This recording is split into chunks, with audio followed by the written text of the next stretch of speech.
तो दोस्तों ये क्लास 9 का एनुअल एग्जामिनेशन का पेपर है हमारे सामने। इसमें आपका सेक्शन ए जो है वो केमिस्ट्री का सेक्शन है। तो इसके हम जरा क्वेश्चनों को देखते हैं। जैसे पहला क्वेश्चन है एमसीक्यू का, the law of definite proportion was given by. तो हमको पता है law of definite proportion Joseph Frost ने दिया था, तो यहाँ पे फ्रॉस्ट दे रखा है, तो आपका ये सी ऑप्शन हो जाएगा। ऐसे ही दूसरा क्वेश्चन है the chemical symbol of barium is. तो बेरियम का केमिकल सिंबल हमें पता है बी होता है, इसका सेकंड ऑप्शन हो जाएगा। अब ऐसे तीसरा क्वेश्चन देखें तो वो है when an atom loses electrons it is called a dash and has a dash charge. तो जब एक इलेक्ट्रॉन जब जब भी एक एटम इलेक्ट्रॉन को लूज करता है तो उसे पॉजिटिव चार्ज आता है, तो उसे हम बोलते हैं कैटायन, और उसमें जो चार्ज होगा वो पॉजिटिव होगा। तो इसका आंसर हो जाएगा आपका B option, cation comma positive. अब अगर हम चौथा क्वेश्चन देखें तो वो है what is the atomic number of an element that has 8 protons and 9 neutrons. हमें पता है किसी भी एलिमेंट का एटॉमिक नंबर उसके नंबर ऑफ प्रोटॉन्स से पता लगता है और उसके नंबर ऑफ इलेक्ट्रॉन से पता लगता है। तो क्योंकि एक न्यूट्रल एटम के अंदर प्रोटॉन का नंबर इलेक्ट्रॉन के नंबर के बराबर होता है और वही आपका एटॉमिक नंबर होता है, तो इसलिए जो एटॉमिक नंबर हो जाएगा इसका वो हो जाएगा 8, क्योंकि प्रोटॉन का नंबर इसमें 8 है। तो ये आपका पहला ऑप्शन हो गया। अब अगर हम आगे बढ़ें तो हमारे पास है विच पेयर रिप्रेजेंट्स आइसोबार्स। इनमें से कौन सा पेयर आइसोबार को रिप्रेजेंट करता है। जैसे पहला पेयर दे रखा है आपको Cl35 का, फिर Cl37। बी ऑप्शन दे रखा है Ar40, Ca calcium 40। C option दे रखा है आपको कार्बन 12 कार्बन 14। तो हमें पता है ये जो क्लोरीन वाले और कार्बन वाले पेयर्स हैं ये आइसोटोप्स हैं, लेकिन आइसोबार में क्या होता है, आइसोबार में आपका एटॉमिक मास सेम होता है और जो वो डिफरेंट एटम से बना होता है। तो डिफरेंट एलिमेंट के जो एटम होते हैं जब उनका एटॉमिक मास सेम होता है तो वो आइसोबार्स कहलाते हैं। तो इसलिए इसमें आपका बी ऑप्शन हो जाएगा, जिसमें कि है Ar40 और कैल्शियम 40। अब अगर हम अगला क्वेश्चन देखें तो वो है the mass number of an atom is determined by the total number of. Mass number क्या होता है आपको पता है। मास नंबर इसका मतलब एटॉमिक मास किसी भी एलिमेंट का। किसी भी एलिमेंट का एटॉमिक मास उसके प्रोटॉन्स और न्यूट्रॉन्स के नंबर से पता लगता है। और प्रोटॉन्स का भी इसमें ऑप्शन दे रखा है, न्यूट्रॉन्स का भी दे रखा है, लेकिन दोनों का जो सम होता है वो होता है एक्चुअल में मास नंबर। तो प्रोटॉन्स और न्यूट्रॉन्स को साथ में जो एक वर्ड इस्तेमाल करते हैं वो होता है न्यूक्लियॉन्स। तो इसका ऑप्शन हो जाएगा डी, न्यूक्लियॉन्स। अब आपका सेवेंथ क्वेश्चन है right the chemical formula of the following. तो आपको इन सब के केमिकल फॉर्मूला लिखने हैं। तो इसमें जो पहला ऑप्शन है वो है मैग्नीशियम क्लोराइड। अब हमें पता है मैग्नीशियम क्लोराइड का कैसे लिखेंगे, तो पहले लिखेंगे Mg, उसकी वैलेंसी लिखेंगे जो होती है +2। फिर क्लोराइड, क्लोराइड के लिए हम लिखेंगे क्लोरीन Cl और उसकी वैलेंसी होती है -1। क्रॉस मल्टीप्लाई कर देंगे इन्हें, तो ये आपका बन जाएगा फॉर्मूला Mg और ये Cl2, MgCl2। अब आपका जो दूसरा है वो है कैल्शियम ऑक्साइड। कैल्शियम ऑक्साइड के लिए अपन क्या करेंगे, कैल्शियम लिखेंगे सबसे पहले Ca, इसकी वैलेंसी होती है +2। ऑक्साइड O, उसकी वैलेंसी -2। 2 से 2 कैंसिल, अब इधर 1 1 बचा इसका मतलब। अब क्रॉस मल्टीप्लाई करेंगे तो ये हो जाएगा आपका CaO, दूसरा हो गया। अब तीसरा है आपका एल्यूमिनियम नाइट्रेट। इसमें है एल्यूमिनियम नाइट्रेट, तो लिखेंगे हम एल्यूमिनियम सबसे पहले Al की वैलेंसी +3। नाइट्रेट, नाइट्रेट मतलब NO3 और इसकी वैलेंसी -1। क्रॉस मल्टीप्लाई कर देंगे तो ये आपका Al का Al रहेगा। अब आपका जो NO3 है नाइट्रेट, क्योंकि इसमें ये एक सिंगल एटम नहीं है, इसमें ग्रुप ऑफ एटम जुड़े हुए हैं, तो इसलिए इसमें ब्रैकेट आ जाता है। तो हमने ब्रैकेट लगाया, लिखा NO3, ब्रैकेट क्लोज करके जितने इसकी वैलेंसी थी एल्यूमिनियम की 3 वो इसके नीचे लिख जाएगी होल थ्राइस, तो ये हो जाएगा AlNO3 का होल थ्राइस। अब जो चौथा ऑप्शन है वो है सोडियम कार्बोनेट। तो सोडियम कार्बोनेट के लिए क्या करेंगे हम, सबसे पहले सोडियम के लिखेंगे Na, इसकी वैलेंसी +1। कार्बोनेट CO3 होता है, इसकी वैलेंसी -2।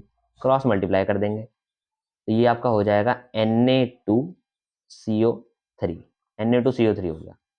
अब इसमें आपको जो अगला क्वेश्चन है 8th, वो है an element X has an atomic number of 19, right the formula of its carbonate, and दूसरा है right the formula of its sulphate. अब इसके लिए हम क्या करेंगे कि हमें एलिमेंट दे रखा है X, अब या तो आप इसका एटॉमिक नंबर देखें 19 तो हमें पता लग जाएगा कि यार ये पोटेशियम है, या फिर सीधा सीधा हमें एटॉमिक नंबर 19 दे रखा है, तो जैसे हमें बताया गया है तो हम उसमें क्या करते हैं कि एटॉमिक नंबर दे रखा है आपको 19। अब क्योंकि एलिमेंट है एक, एलिमेंट अगर कुछ नहीं दे रखा इसका मतलब न्यूट्रल ही होगा, तो यानी कि इसमें प्रोटॉन का नंबर और इलेक्ट्रॉन का नंबर बराबर होगा। तो यहाँ से आपका इलेक्ट्रॉन जो हो गए वो हो गए 19। अब हम इसका इलेक्ट्रॉनिक कॉन्फ़िगरेशन कर लेंगे। इलेक्ट्रॉनिक कॉन्फ़िगरेशन ऑफ एक्स क्या हो जाएगा आपका, 19 को बांटेंगे तो 2,8,8,1, 19 बढ़ गए। आउटर मोस्ट वैलेंस शेल में कितने इलेक्ट्रॉन है, एक, तो इसकी वैलेंसी कितनी हो गई, +1। पोटेशियम की वैसे भी वैलेंसी +1 होती है। अब +1 हो गई तो अब हमें सबसे पहले फॉर्मूला ऑफ इट्स कार्बोनेट बनाना है। तो एक्स लिख देंगे सबसे पहले, उसकी valency +1, carbonate CO3 valency -2, cross multiply कर देंगे तो ये हो जाएगा आपका X2CO3। दूसरा option, right the formula of its sulphate. इसको सल्फेट का लिखना है तो फिर से X +1, X मानेंगे इसे +1, और उसका जो सल्फेट का फॉर्मूला पूछा है, सल्फेट होता है आपका SO4, और उसकी जो वैलेंसी होती है वो होती है -2, इसे भी क्रॉस मल्टीप्लाई कर देंगे तो ये आपका हो जाएगा X2SO4। ठीक है। अब आपको जो अगला क्वेश्चन है वो है Na+ has a completely filled KNL shell, explain. तो आपको पता है Na का एटॉमिक नंबर क्या होता है, 11। तो इसके इलेक्ट्रॉन का नंबर कितना होगा, 11। 11 इलेक्ट्रॉन होंगे तो इसका जो इलेक्ट्रॉनिक कॉन्फ़िगरेशन हो जाएगा वो हो जाएगा 2,8,1। लेकिन अगर Na में एक इलेक्ट्रॉन माइनस कर देंगे तो बन जाएगा आपका Na+।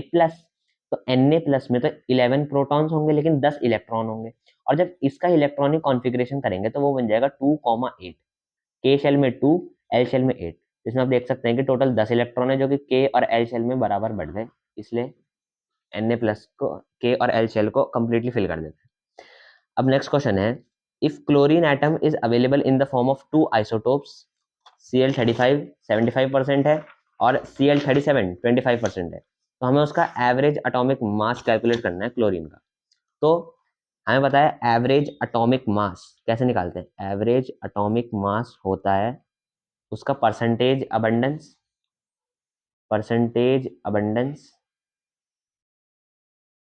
Multiplied by mass of isotope, उसका आइसोटोप का जो मास होता है। तो इसके लिए हम क्या करेंगे, क्लोरीन का एवरेज एटॉमिक मास निकालने के लिए सबसे पहले परसेंटेज अबंडेंस, तो पहले वाला आइसोटोप है उसका 75% है, तो ये हो जाएगा आपका 75/100 multiplied by mass of isotope 35 है इसमें, तो ये आपका हो जाएगा 35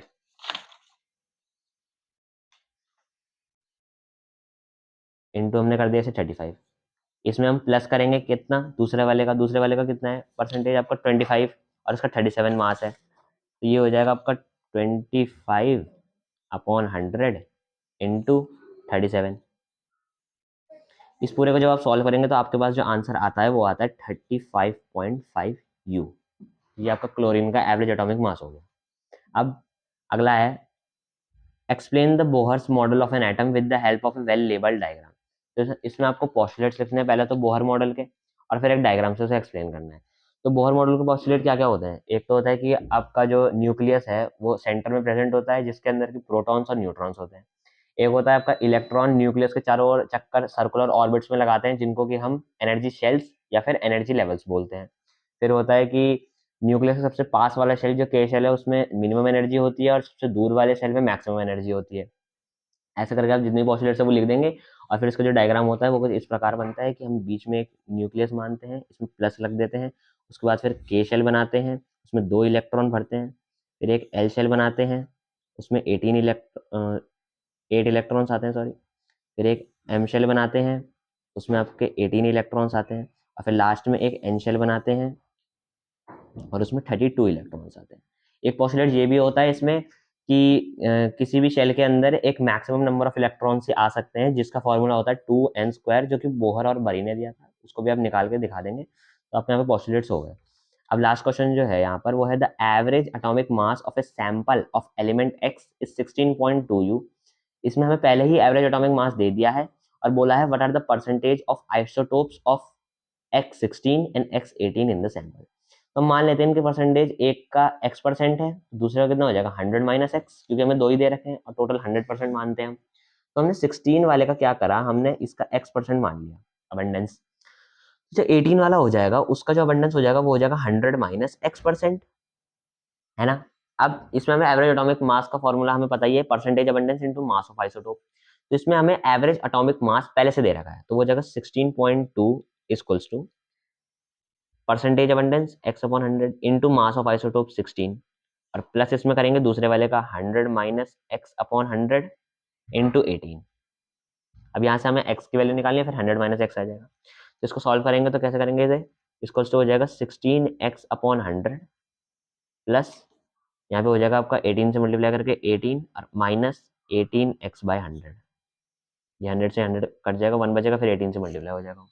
ये बच जाएगा आपके पास, इसको टू कितना हो गया 18 माइनस 2x अपॉन 100, और ये किसके बराबर है 16.2 u के। इसे इधर ले आएंगे तो ये हो जाएगा 2x upon 100 equals to 18 minus 16.2 करेंगे तो बचेगा 1.8। तो यहाँ से 2x की वैल्यू कितनी आ गई 180, x की वैल्यू कितनी आ गई 90। यानी कि x का, यानी कि जो क्लोरीन जो सॉरी जो x का 16 वाला है, मास जिसका 16 है, वो वाला जो आइसोटोप है उसका अबंडेंस x% था जो कि 90 है। तो जो दूसरा 18 वाला है उसका जो अबंडेंस हो जाएगा वो हो जाएगा 100 माइनस एक्स, मतलब कि 10%। पहले वाले का यहाँ पे 90%।